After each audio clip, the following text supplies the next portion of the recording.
French. I'm the Blaine County Museum director. First of all, I want to do my due diligence and thank the Blaine County Library for allowing us to host this program in their building. We don't quite have enough space in the museum for a program like this to sit comfortably. I want to thank Val Frank, the director of the Blaine County Library, for allowing us to use this space and also for providing baked goods and punch this evening. And then this program is free. Every speaker series program will be having speaker events through November. These are free programs, but if you enjoy this program, please donate. Our contribution box is just right over there. It makes these programs a little bit more sustainable. We do like to pay our speakers an honorarium for their time and their knowledge. As many of you probably already know, this is the eve of a very important anniversary in our local history in Blaine County. It's the day before commemoration at Bear Paw Battlefield, 16 miles south of Chinook here. And that commemoration has been happening annually for several decades at this point. And there's people with ancestral ties to Bear Paw and the Nez Perce Flight of 1877 that have been coming to this program for years. So they're a really faithful group of people to their history. If anybody in this group might be interested in attending commemoration, that starts at 10 a.m. tomorrow morning at the battlefield. And then the Fox family provides lunch. So in honor of that important anniversary, we've invited Austin Haney here to speak tonight. Many of you in this group I know are big Austin fans. For those of you who don't know Austin, he was a seasonal ranger at Bear Paw Battlefield for 3 seasons, and he worked for the museum as well. He's a historian on the rise in the state of Montana for sure. He spoke a couple weeks ago at the State History Conference in Great Falls and got a lot of great reviews from that as usual. In his program tonight, we'll be addressing the history of the Nez Perce Flight of 1877, particularly through our region and the weeks leading up to Bear Paw. Austin is a education assistant at the Fort Missoula Museum, and he is also a speaker for Humanities Montana. If you could join me in welcoming Austin, we'll get started. So it is absolutely a pleasure to be back up here. Chinook, as a lot of you will know, holds a very special place in my heart, and it means a lot that you guys are out here tonight it means a lot. So to prevent myself from making a emotional, sentimental sap of myself, let's get rolling. So I know a lot of you, if you've driven around Montana, you've probably seen little highway signs. There's 2 kinds that you're going to see all over the state. One of them's got a couple people, I don't know, pointing off in the distance. What are their names again? Lewis and Clark. Yeah, well, maybe another night we'll talk about them. But in a lot of the same places, you will find signs with a little horse and rider. This is a sign for the Nez Perce Trail. And Montana holds more miles of this trail, of this story, than anywhere else in the West. And it has some of the most poignant moments, and particularly our part of Montana. And in the retelling of the Nez Perce story, it oftentimes, I feel, kind of only gets highlighted for the end. But there's so much more in between, and that's something that I wanted to examine. So, of course, I'm lovingly called the Colonel of Corny Jokes at Fort Missoula. So, as Julia Andrews said, let's start at the very beginning. It's a very good place to start. So the Nez Perce as a people, their story goes back in kind of that realm where Idaho, Washington, and Oregon come together. And they've been there for thousands of years. We have these wonderful petroglyphs in the area around Lewiston, Idaho, that can be tied back towards the ancestral Nez Perce people going longer than anybody can remember. And really, of all the peoples of the West, they had perhaps one of the most ideal locations for where they lived. This is a wonderful painting by John Clymer. I'm sure many of you have seen his work. But this is a great representation of the Nez Perce's world, their position in sort of the cultural medley of Western tribes. Here we have some of the coastal peoples coming up the river, meeting the mountains and the plains. And really, this is the Nez Perce distilled down into a single painting. They were people who lived seasonally off of salmon, camas, in their traditional homelands, but they would also make regular forays out to the buffalo plains of central Montana, becoming very familiar with this place as almost a second home. And in a lot of ways, they're not considered a Montana tribe, but in many ways they are. And that world that they knew, that balance between salmon and camas and the bison, starts changing again with those gentlemen on the sign. People coming from the eastern parts of the world, Americans in the form of Lewis and Clark, fur traders immediately on their heels. And if you read the journals of Lewis and Clark, they describe the Nez Perce people as, quote, the friendliest we met with on our voyage. It establishes this close relationship that, for the most part, for the next 50 years, is going to be very peaceful, positive, and friendly.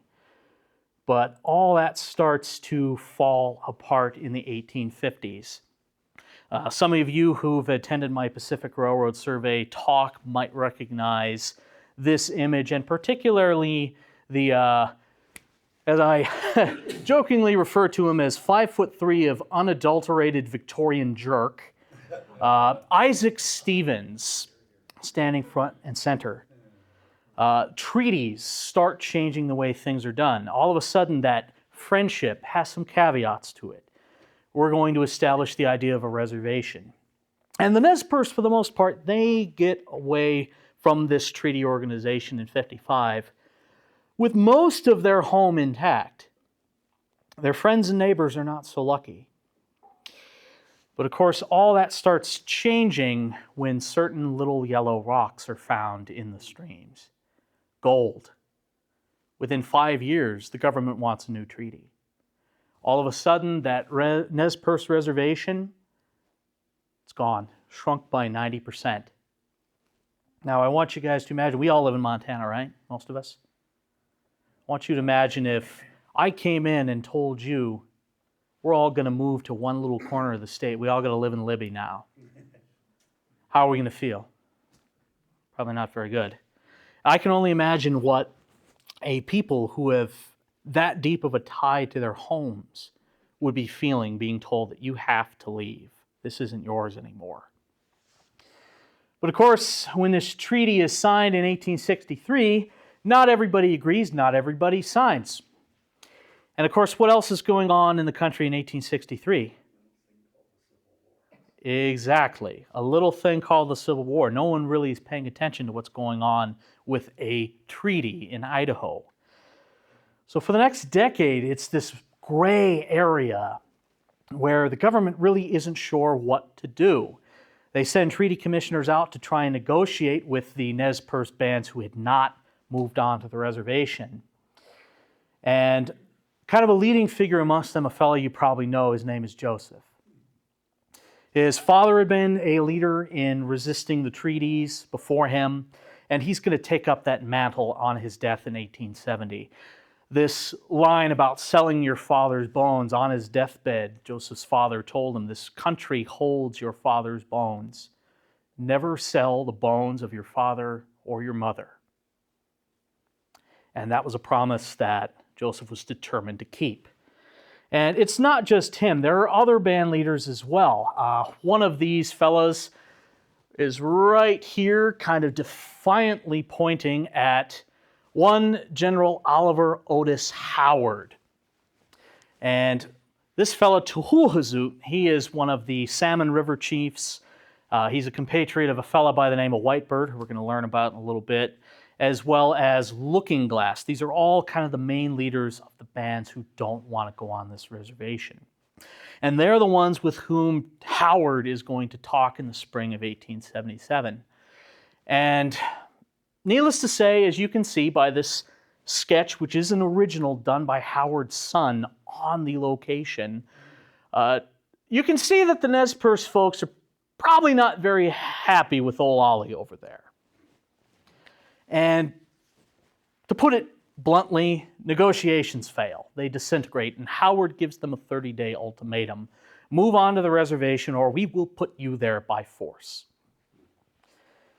And some of the older men, most of the leaders, are going to go along with this. At the end of the day, they've seen what happens when you go up against the government. Back in 1855, remember how I mentioned some of their friends and neighbors weren't so lucky? In 1855, a lot of the tribes of the Columbia Plateau rose up against the treaties. They went to war and were brutally put down. And the Nez Perce watched that happen. They know that war is only going to make this problem worse. But of course, young men, we got a couple in the audience here, we're a little bit headstrong, right? Don't always think things through. And some young men, particularly these three fellows here, Wiletits, Red Moccasin Tops, and Swan Necklace, they take matters into their own hands, riding out before they move on to the reservation and attacking some of the miners and settlers who had wronged them over the years. And 1877, this is literally 1 year after a certain battle in south central Montana, starring a blonde individual who's fond of riding horses. What's his name again? Custer, yeah. The Army and the American public are not about to let this go lightly. And so Howard comes down with a strong reaction. The folks fight off his army at several battles in Idaho. They're trying to figure out what to do next. And Looking Glass comes up with a suggestion. And this fella in the hat here is Looking Glass. He's one of my favorite historical figures from this story. He's a hunt leader, a war chief, somebody that has been on the Buffalo Trail to Montana many times. You see, that seasonal hunting of the buffalo, they would come out to Montana and sometimes stay for years on end. Like I said, they truly considered this place a second home. Looking Glass has good relationships with the Crow, with the Salish, with the settlers in Montana. And there's this, unfortunately, kind of naive misunderstanding that our conflict is with the people of Idaho, the soldiers of Idaho. The Montana people are different. We have good relations with them. If we go, we can find peace and get away from this war. And most people listen to Looking Glass, including Joseph, his brother Ollicott, who's center in that second to the right, and then Whitebird on the end.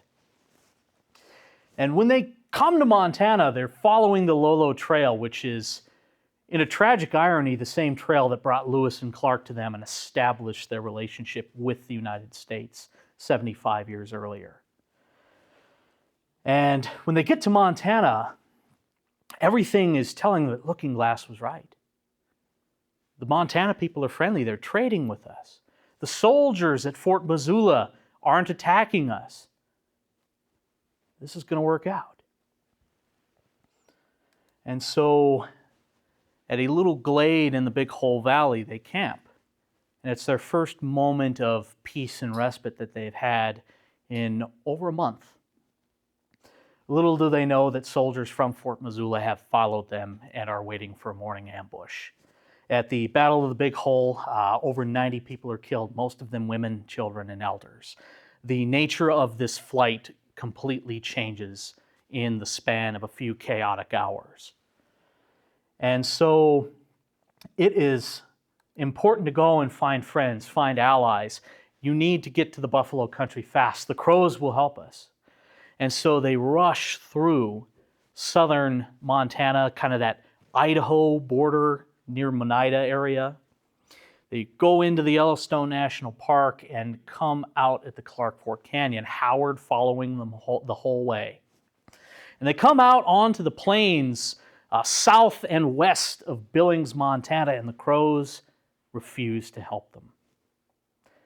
They've been serving as scouts for the U.S. Army. They have decided that their best interest for survival as a people is to not do anything that's going to upset those soldiers. And so the Crows are not going to help them. In fact, the Crows are going to help the soldiers chase after them. And it's this betrayal that really changes the nature of the flight. From the Billings area on up to the end of this story, the destination is Canada. And it's going to take them right through the heart of central Montana to get there. And we'll come to why they're going to Canada in a bit. But as they come out towards the Billings area, I don't know how many of you guys have been towards the west end near the Veterans Cemetery, but out there is a little place called Canyon Creek. Some of Howard's cavalry catches up to the fleeing Nez Perce in this canyon. The warriors hold them off, but it's this little skirmish that lets Howard know he's never going to catch him. The last chance he had of winning this war himself, it's gone. And so he has to call in a favor. Of course, what you're seeing is some of the few images of soldiers involved with the Nez Perce War that are out there. Of course, Howard up at the top left. These are some of his guys who've been following all the way from Lewiston, Idaho area. I don't know how many of you have taken that trip in a car, but can you imagine trying to walk from Lewiston, Idaho out here? Can you try imagining riding a wagon or on a horse? These poor guys are worn out, and there's no hope they are going to catch up. So Howard calls in a favor with an old friend, the fella at the top right, Colonel Nelson A. Miles. For the Nez Perce, probably the worst possible person who could have been getting involved in this experience. Miles is quite possibly the most ambitious officer in the United States Army at the time. When Custer is saying that, yeah, that Nelson guy kind of a bit of a glory hound, you might have a problem. And so Miles is going to be brought into the campaign in mid-September, September 17th or 18th, if I remember correctly. To give you an idea of how different these two men were, Howard took 2 weeks to organize 450 soldiers to pursue the Nez Perce over the Lolo Trail. Nelson Miles got 450 soldiers ready in 24 hours. That's who we're dealing with. 2 weeks versus 1 day. Without a cell phone. Without a cell phone. Yeah. You read some of the accounts of some of the soldiers that were at Fort Keogh at the time, modern-day Miles City. Wonder why they call it that. But at Fort Keogh, some of the soldiers talk about how they're roused in the middle of the night and told, get ready. And it's all night long through the waning hours of the early morning. They're gathering supplies, getting uniforms, ammunition, everything ready to go to chase after the Nez Perce. And it's going to be a mad dash for the border at this point. The Nez Perce are traveling fast through the Judith Basin. They make 60 miles in a day with over 700 people, most of them women, children, and elders. How many of you guys would be able to do 60 miles in a day today? They were incredible folks. So coming through the Judith Basin the whole way, they're unaware that Miles even exists. They come to Lewistown, they do a little trading with a little post out there run by some rather dubious characters by the name of Reed and Bowles, which they're another story. Dubious characters in Frontier, Montana. Who'd have thought that? But their journey takes them through all the way to the Missouri River. It's the last physical obstacle in the way. And coming to a place called Cow Island, this is a great overhead view.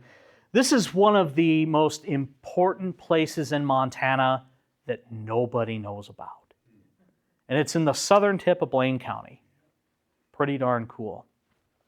For those of you who don't know where Cow Island is, if you know where the Fred Robinson Bridge is, go upstream about 30 minutes, 45 minutes on your boat. You'll get there. But this site is a very, very strategic place in Montana. It's one of the last places that a steamboat can come up the Missouri and drop cargo in the fall months. And it's also one of the last places that you're going to find soldiers in Montana as well. See, the Nez Perce, through all their generations and years of traveling through the state, they knew pretty darn well the routine. And once you got past Cow Island, those are the only soldiers in the area this time of year. The infantrymen at Fort Shaw and Fort Benton, they don't bother to come up to the Milk River in the fall. And besides, you just face those same soldiers at Big Hole. What are they going to do to you that you haven't already fought off?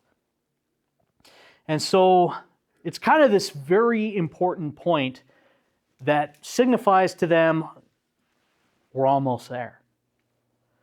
And of course, one of the big things about it, again, is freight. This is a wonderful image of a bull train in Fort Benton.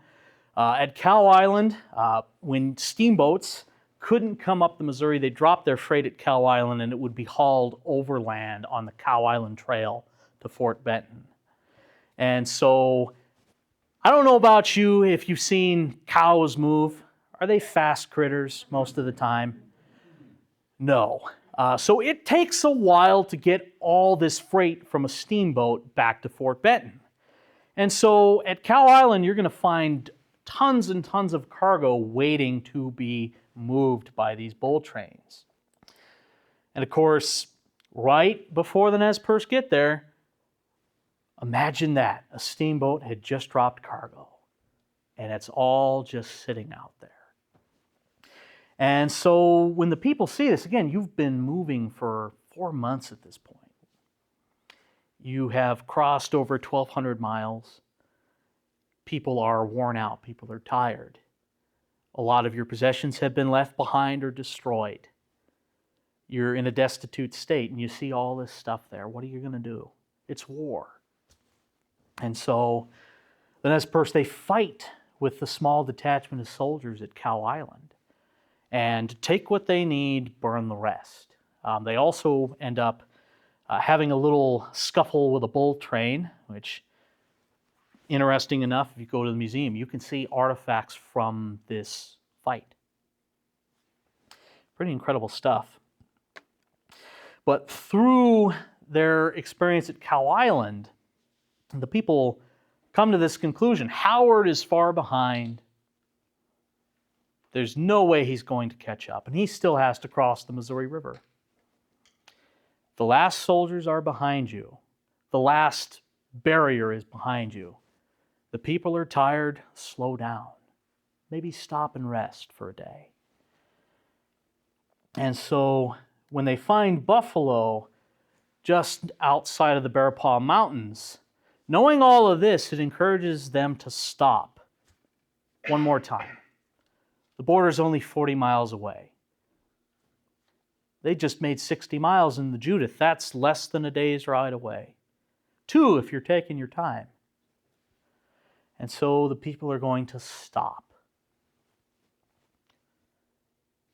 Those of you who've been out to the battlefield, you probably recognize this picture, where this is.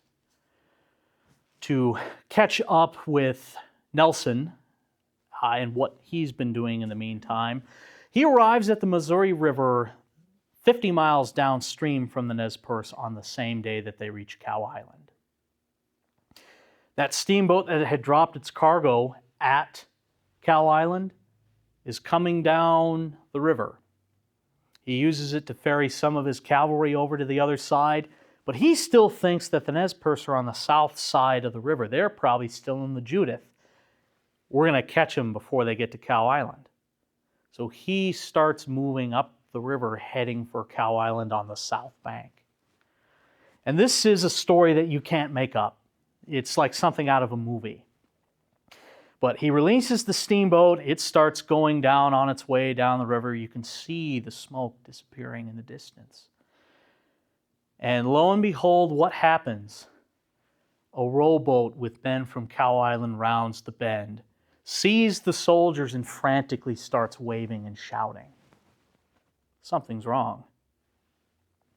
They pull to up on the bank, and Miles gets probably the worst news that he's had in a while. The Nez Perce have crossed. They're on the other side of the river. And the only thing that's going to get him over on the north bank of the Missouri fast enough is steadily getting further and further out of his reach with every mile that boat goes. And so he's in a bit of a pickle. He can't swim this section of the river. It's too deep. His infantrymen are not going to get across. And his cavalry are too few to do anything, and they don't know what's happening. If this goes wrong, his chance is gone. And our friends, the Nez Perce, are home free. It's these little coincidences, these moments in history that change everything. Because one of Miles's lieutenants, thinking on his feet, they've got a cannon with them. Because in all their preparation, Miles thought to bring a 12-pound cannon. Imagine that. And when I say 12-pound cannon, I'm not talking about the weight of the cannon. I'm talking about the weight of the shell. It's a literal bowling ball that they're lobbing through the air. And it's going to come back in this story very soon. But thinking on their feet, they start firing rounds from this cannon, trying to get the steamboat's attention. And after a little bit, a cheer comes from the soldiers when they see that column of smoke turn and start coming back up the river. It's at this point Miles knows it's only a matter of time. So coming through on the east side of the Little Rockies, roughly where 191 goes, and then through kind of the central heart of Fort Belknap Reservation, they are looking and scanning for signs of anybody moving. One of the most haunting quotes from this part of the flight comes when a school of ducks, or a flock of ducks, do we call ducks schools? No, we don't. Anyways, you can tell that I work a lot of school programs. I got school on the brain. But this flock of ducks gets spooked by this column of soldiers and flies up off the pond. And one of the men says, "They need not be frightened. We're not hunting ducks." So early morning, September 30th, I want you guys to picture, you've been out on the plains, a lot of you. You know what it can be like early in the morning, that breeze coming in, cold, chilly September day, fall, winter is in the air. Who knows, we might get one of those infamous Montana snowstorms that always seem to happen the first or second weekend of October. There's signs of that coming. You guys been camping? Yeah, I hope everybody has. But picture just the general feeling of packing up your stuff. There's kids playing with each other. People are talking with their friends, with their loved ones. Some of the men and the sons are out grabbing horses. Some of the older kids are helping their moms take down tents. Some people are early risers, like they've always been. There's about, maybe 150, 200 or so who are already packed up, ready to go and start moving towards Canada. But there are ominous signs in the air that morning. Buffalo are spooked. Something's out there. Some of the young men want to check it out, but Looking Glass urges caution. There's no possible way there could be soldiers. Meanwhile, just a few miles to the south, at 2 a.m., Miles has his men up and ready. Cheyenne and Sioux scouts have found the trail, and it's very fresh. As the men ride up towards the divide at Snake Creek following the trail, some of them start humming a hymn. What shall the harvest be? A very interesting choice for this moment. About 9 o'clock in the morning, a young man comes riding up to the base of this hill, circles his horse, waves a blanket, and cries out that soldiers will be on them in moments. Miles has arrived. And this is a very fanciful depiction of the attack at Bear Paw. There were no teepees. Most of those had been abandoned or destroyed as early as Big Hole. People are huddled underneath buffalo robes, blankets, scraps of canvas that they've salvaged from Cow Island. It's a very poignant scene of a people pushed to the brink. And this column of soldiers envelops, according to one Nez Perce who was there, it seemed like they were enveloping in a big circle. One column of Miles's men hits the horse herd, captures most of the animals. Joseph and his oldest daughter, they're out there gathering horses when this attack happens. He puts her on a horse, tells her, go, get away. She'll make it to Canada by the end of the day. Well, not the end of the day, but by the end of this story. Joseph runs back towards the camp to where his wife and his other children are. Wife hands him a gun, says, fight. And this is a guy who hasn't fought anybody in his life. He's not a war chief. This whole journey, Looking Glass has been one of the big fellows leading the men when it comes to war. His little brother, Ollicott, is one of the others. He who leads the young men, as he will be later called. But this is one of the only times Joseph is ever going to fight against anybody. That shows you where they're at. This is the last gasp in a lot of ways. The warriors beat off Miles's first attack. They push back a second, and finally a faint third. They've killed or wounded 25, and then another 25 wounded, so 50 of Miles's men. But they've lost nearly the same. And it quickly devolves into a siege. Both sides start digging in on the high ground up there, on the bluffs and the coulees. As women, children, elders, when that attack came, they ran for the shelter of the coulees and started digging in. And again, one of those moments you can't make up. It's like a movie almost, but a tragedy in this case. That night it begins to snow. And snow, and snow. 5 inches by morning. Some of the soldiers talk about there being fog, ice fog. You guys ever been in a frost fog up here? It's miserable. I can't imagine being out there, nobody with tents, neither side, no fires. It just is a hellish scene in a lot of ways. And as the siege goes on, Miles has a few tricks up his sleeve.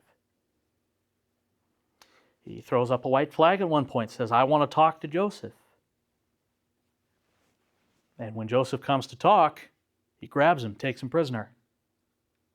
Now, I don't know how much you guys know about the rules of war, but if that was anybody else, say if they were fighting the British, fighting the French, anybody, you take a important person on the other side hostage in a white flag negotiation, you would have been lambasted in every paper from London to New York. Rules don't apply in Indian warfare. Of course, Miles thinks, I've got the chief. They surely have to surrender now. Well, curiosity killed the cat, right? And in this case, the cat is a young, hapless lieutenant from Miles's force who decides during this truce that he's going to waltz on over and check out just what's going on in the Nez Perce shelter pits. Needless to say, when they find out that Joseph has been taken, they take the lieutenant as an honored guest. And I'm not really joking when I say that. Joseph was left out in the cold, and depending on who you ask, the source either shackled or tied up in a blanket.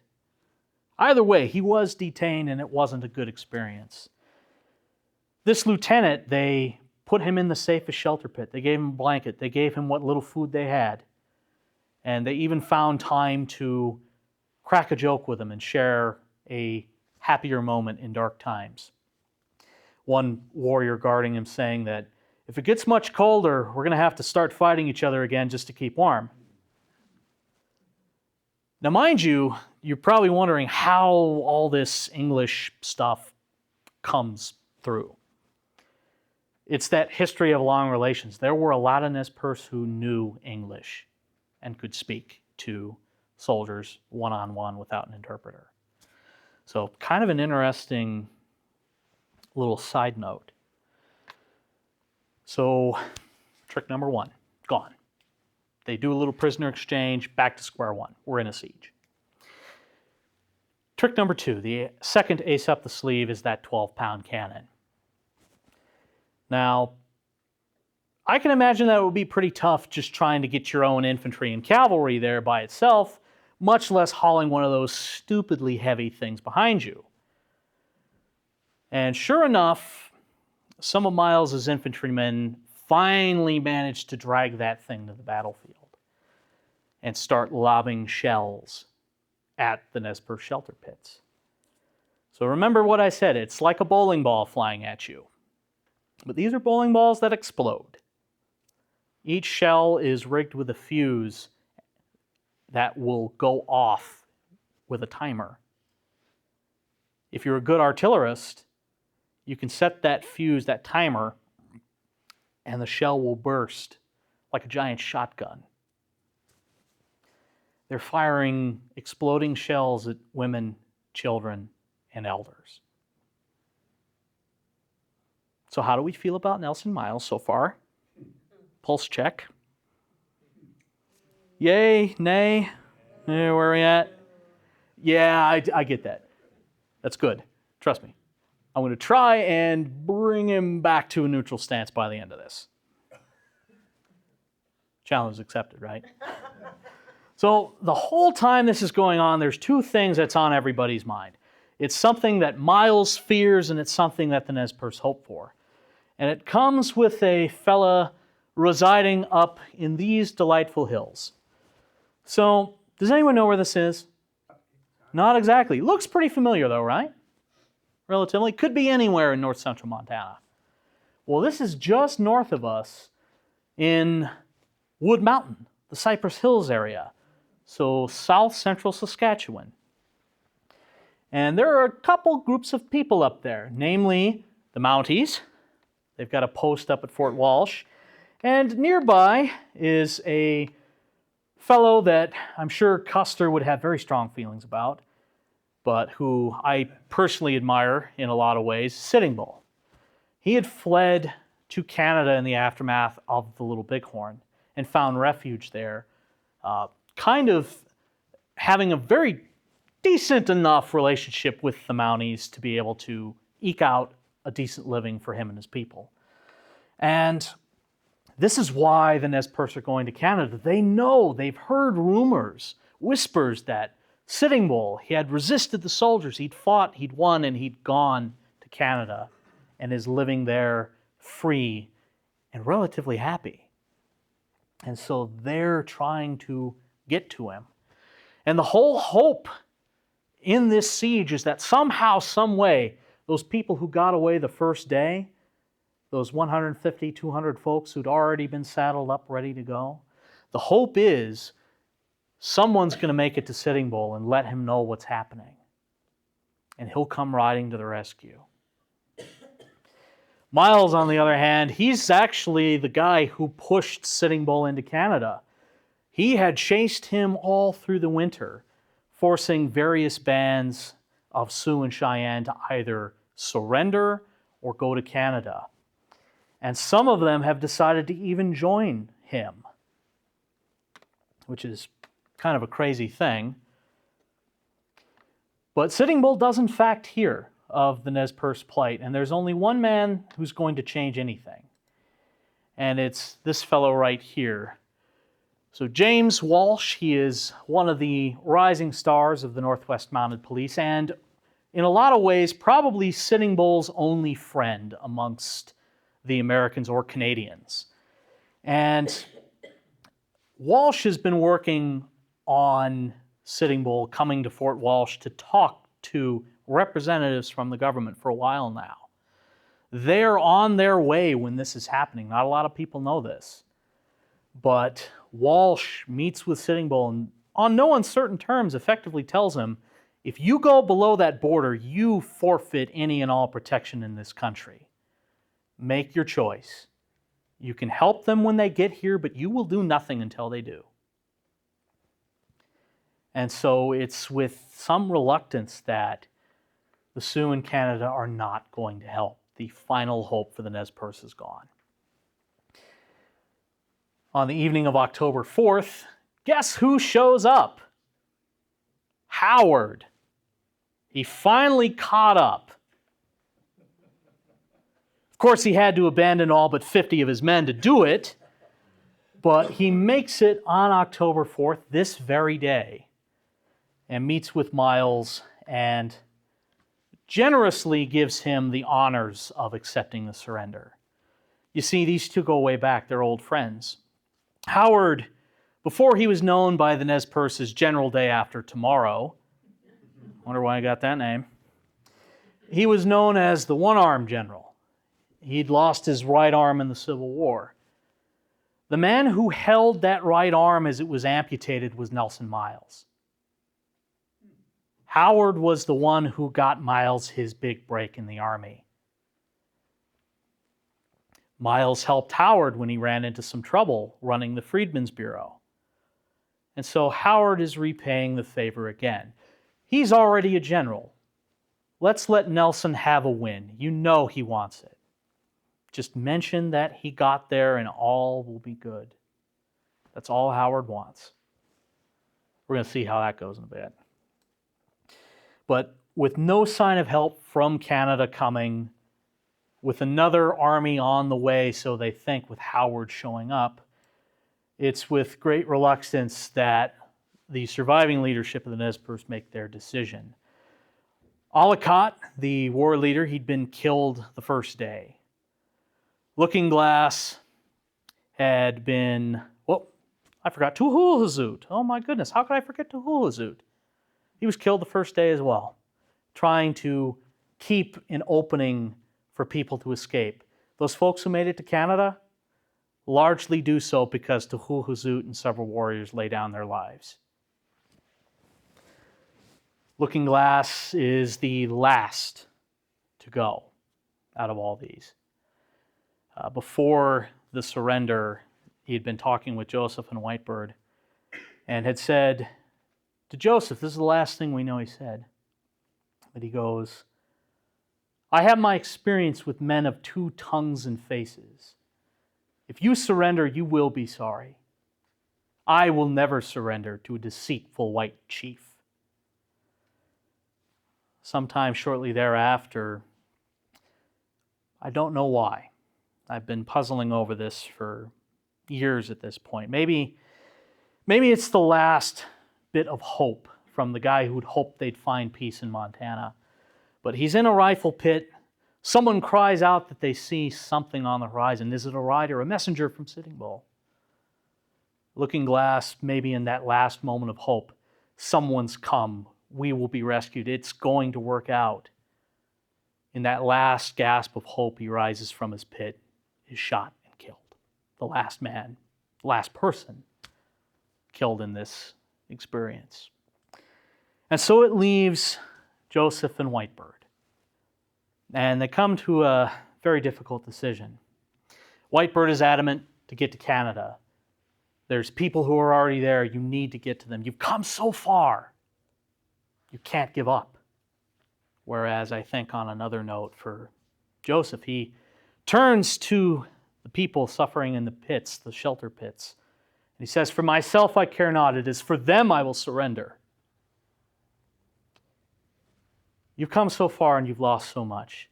But there's no guarantee if you try and make it to Canada that everyone can go. There's wounded, there's elders, there's people who are not going to make it. You'll have to leave them behind. And I don't think that was something he was willing to do. And so there's this understanding. Most of the people who go with Whitebird, they're going to be single, young people, those that can make the trip. Families kind of have this understanding of go. You can make it. We'll stay behind. Joseph is going to be with those who either don't want to try and leave anybody behind, as well as those that will not make the journey. So elders, children, the families, the wounded, that's who he's going to stick with. And so on October 5th, it's this scene so poignantly captured by this painting. It's one of my favorite historical paintings. And it's modern made, but it does an amazing job of conveying the feeling. But Joseph rides out by some of his few remaining companions and meets with Miles. And I won't go through the speech entirely. You all hopefully know it. If you want me to at the end, I can. But you read those words, you hear them spoken, and I hear a man who has watched everything fall apart, and now he's just trying to find all the remaining pieces and figure out a way to make it work in the future for everyone. He's been promised that in the spring he will go home. It'll be like none of this ever happened. And in a way, that's enough. At least you're together. But like so many promises before, that one is broken. The 300-some people that surrender at Bear Paw, Miles brings them back down to Fort Keogh. And he truly believes that they'll spend the winter with him and then they'll send them on their way back to Idaho. But Miles is overruled. You see, Miles is a man with many connections in very high places. Nephew by marriage to the commanding general of the United States Army, William Tecumseh Sherman. Now, I don't know if you guys know your Civil War history, but Sherman was definitely a man who was exceedingly merciful and lenient with all of the people that he came up against, right? I always love it when I talk to Georgians about this because you can see their faces kind of go. And Sherman has this to say about the entire Nez Perce situation. He praises their humanity in not killing wounded soldiers, in letting captives go free. They had taken several hostages in Yellowstone National Park. He talks about their skill at fighting and evading the army. But he finishes with this. Nevertheless, they would not settle down on land set apart for them by the government. They must never be allowed to return. They will be made an example of. Think of it from the Army's perspective. And I always feel so slimy when I do this, but I hope it helps you make sense of why they did it. The year before, the Sioux had made the U.S. Army look like fools. You'd sent thousands of soldiers into the field, gotten several hundred of them killed. For what? For Sitting Bull to go to the other side of the border and basically laugh in your face. And this summer, over 1,200 miles, several thousand more soldiers, Civil War heroes, made to look like fools. And they almost made it. They almost got you again.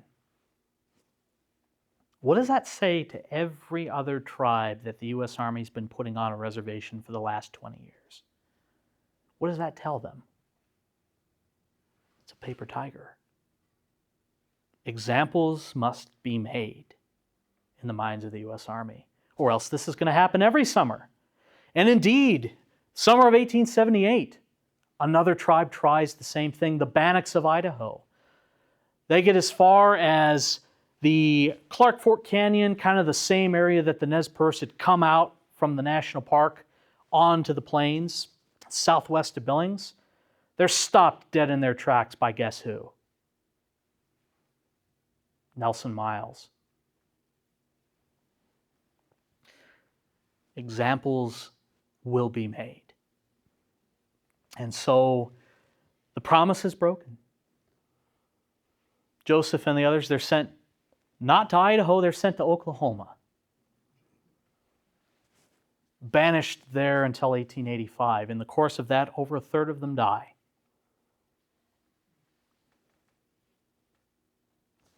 This photograph down here is an incredible piece of history and a very sad one.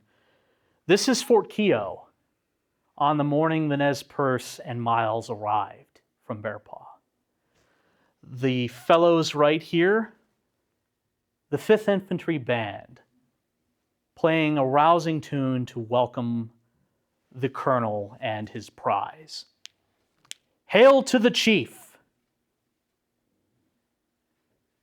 A very interesting choice of music.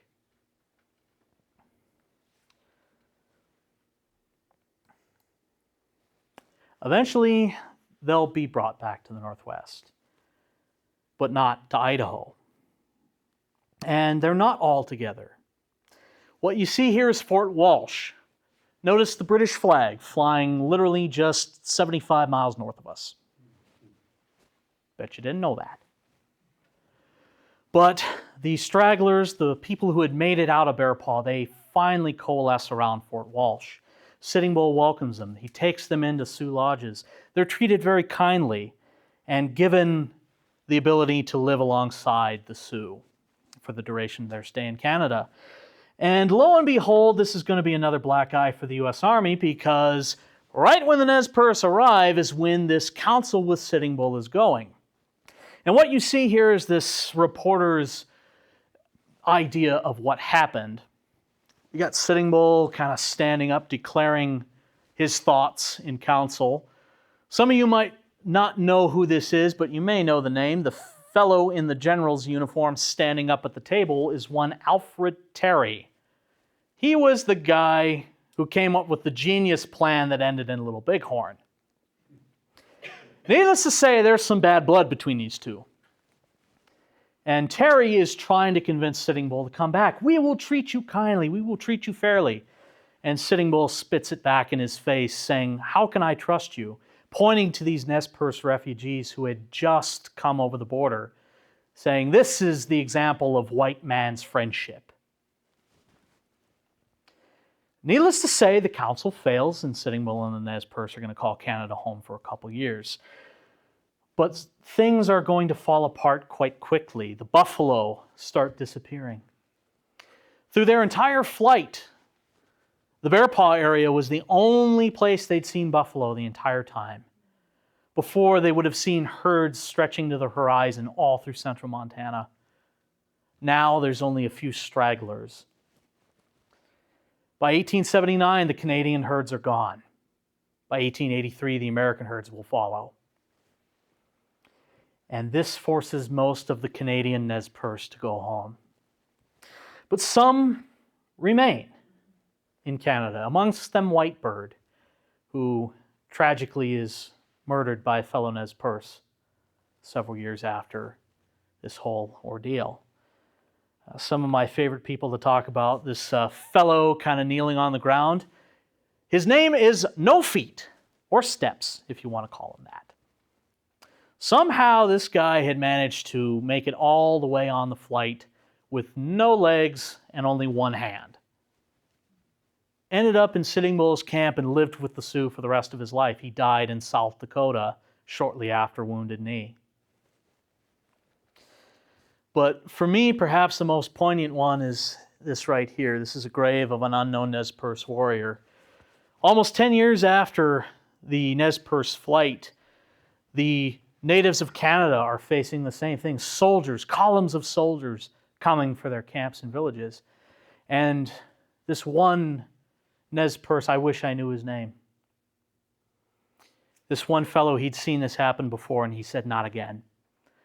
giving his life to defend the people who took him in. This is powerful history. I hope you know that.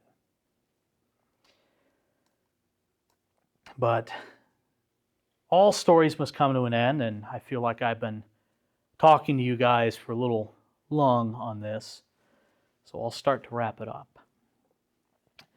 This is one of my favorite photos. You can just see the sadness on Joseph's face. He's sitting here with Howard. And it's interesting what happens. Some of the people that had fought the Nez Perce become their strongest advocates. One of the main architects in bringing Joseph and the Oklahoma people back home, Nelson Miles. Yeah. Howard, of course, gets his job taken by Miles.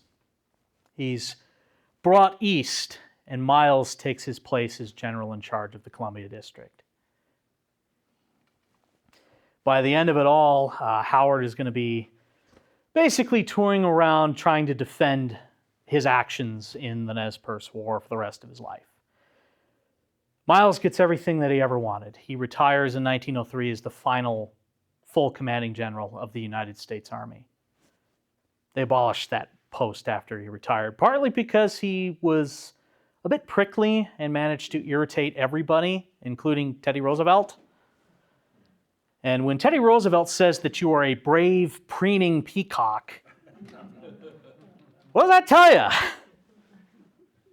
Again, not everybody gets their karma in life. But one of the people that I think comes out of this better than all is Joseph. He becomes the famous chief we know him as today. He'd been just one of many, sharing the spotlight with Looking Glass, Whitebird, Tuhuhuzut, and the others. He's kind of the last man standing. And he uses this perception of him as the great chief who led this flight.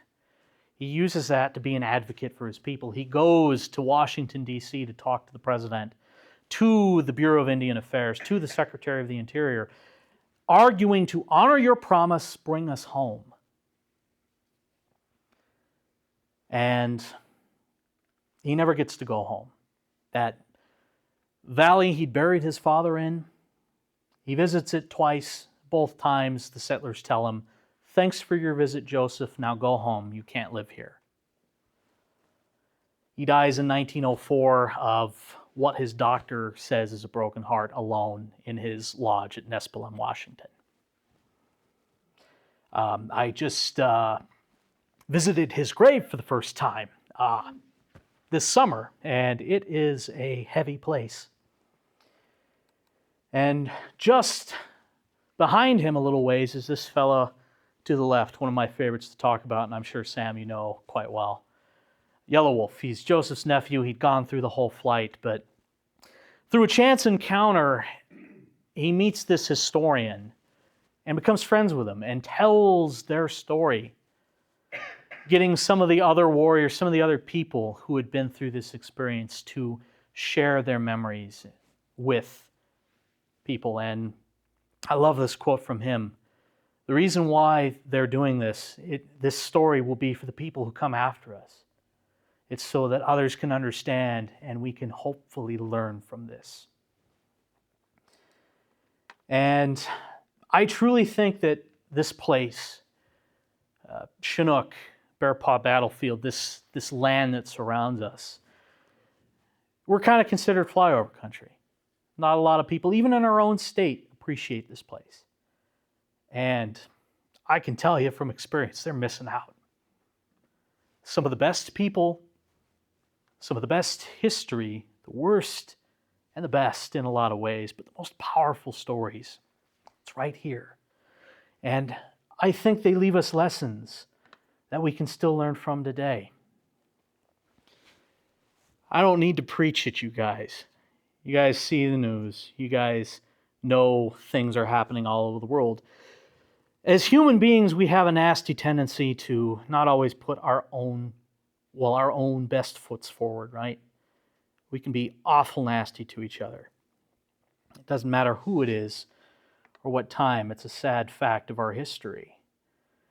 But I always look back at this quote from this experience and replace white man and Indian with whoever you want. When we treat each other as brothers, we will have no more wars. We will all be alike, children of one father and one mother with one sky above us.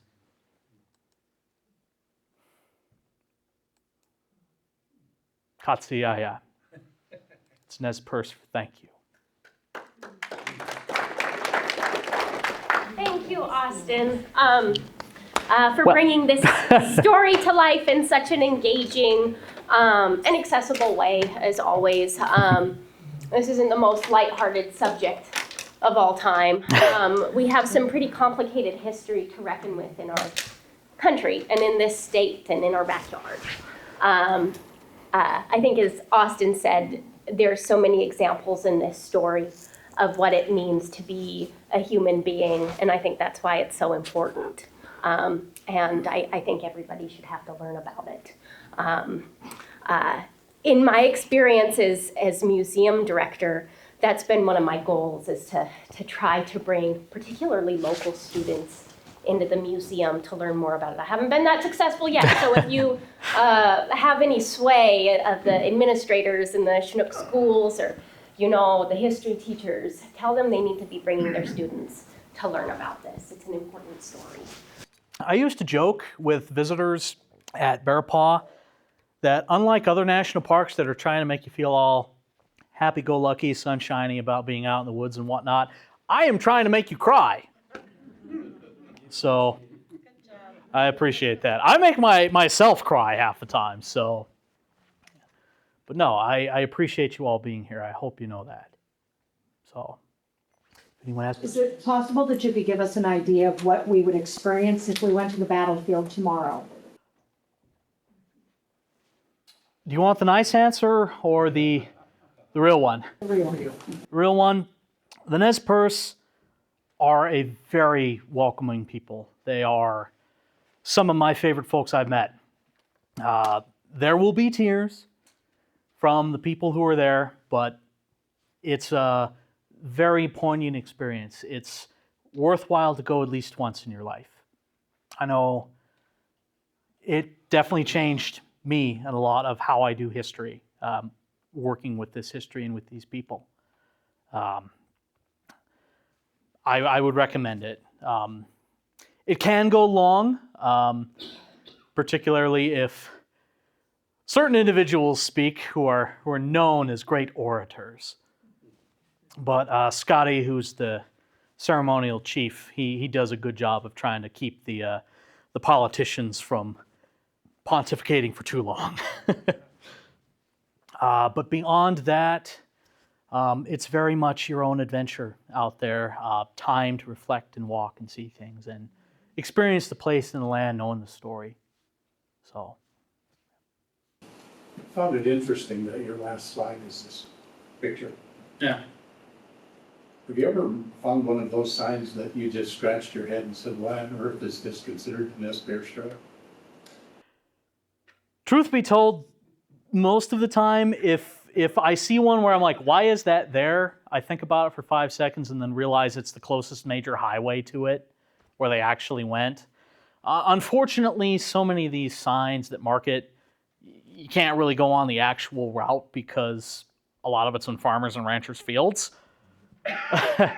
But that's kind of the explanation there. But this one for me, it's right in our backyard. It's the one leading out to the battlefield. And for me, something that's at the end of the trail, it fits with the thing, but it encourages us to keep traveling today. People visit this place and learn about this story because it does something to them.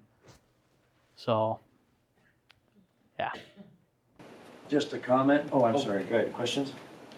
I kind of had a comment too. We did go to the gathering a few years ago, kind of stumbled into it.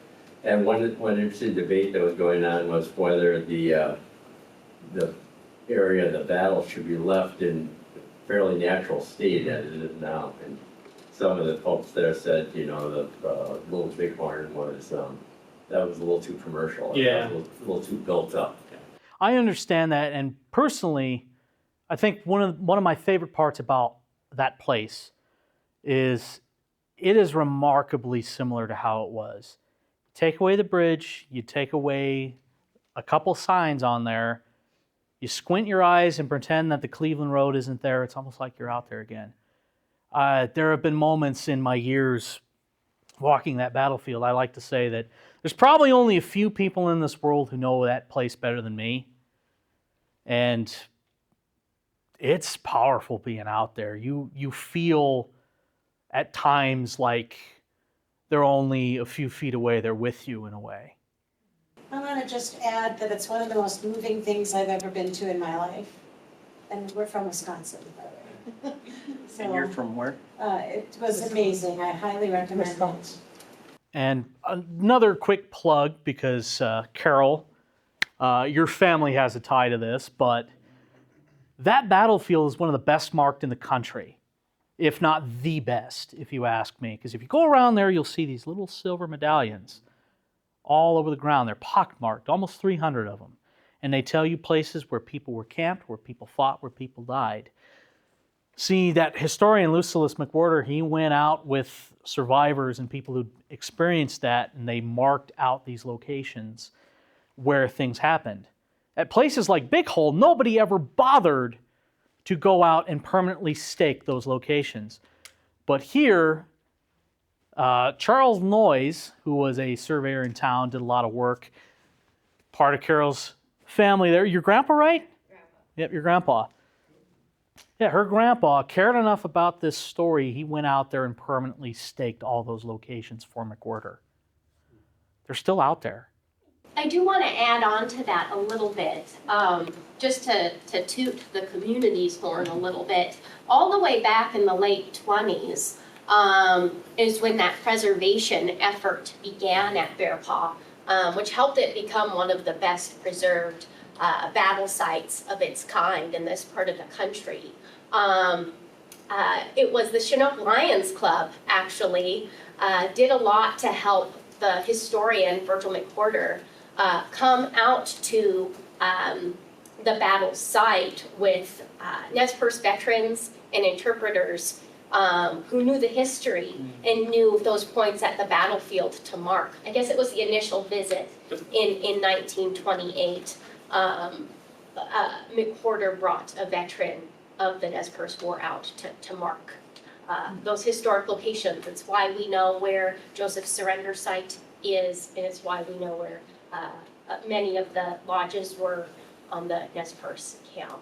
So it was due to a tremendous local effort that we have that site, and it's as well preserved as it is. It wouldn't be there if it wasn't for the people of Chinook caring about it. So, yeah, it means a lot. Yeah, McWhorter brought out 3 of the natives that were very, very young at the time of the battle. And that was the group, they were able to take my grandfather and McWhorter around and show them exactly where those natives had fallen. So, and by the time they brought the 3 Indians out, they were quite old. Moral of the story, talk to your elders. Learn their histories. There is a trail when you get out there. There's a trail.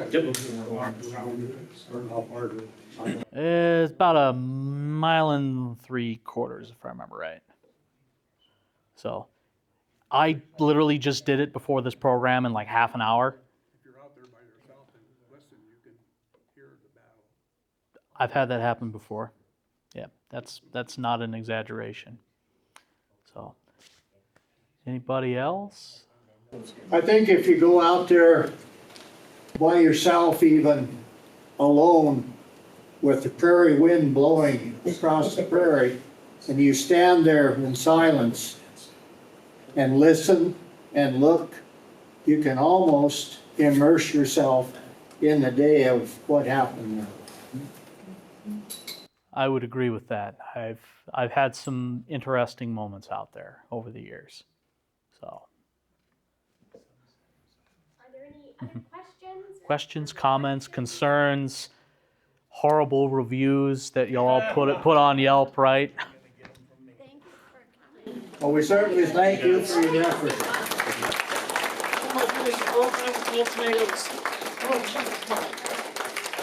Okay, I just want to thank you all for coming. This was a fabulous turnout. I know that it's a Friday night and there's a lot going on to compete with on an exciting Friday night in Chinook. So I really appreciate this turnout.